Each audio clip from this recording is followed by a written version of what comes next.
para hindi na siya magalit. Kasi ayaw tumigil eh. Bakit kasi sila ang tawag si Mark Tumano?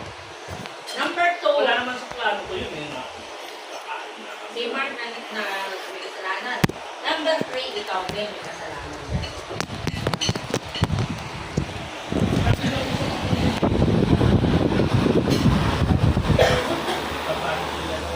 Dapat pala ko ito.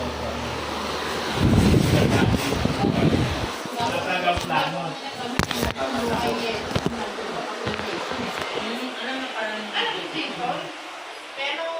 Plano ko, poster kayo o automatic. Ang legit ng kotse nila, dali-dali. English lang yun. Laki-laki na yun o pag-invert ko.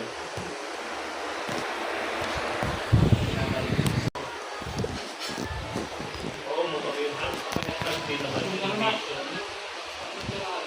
Oo nga eh.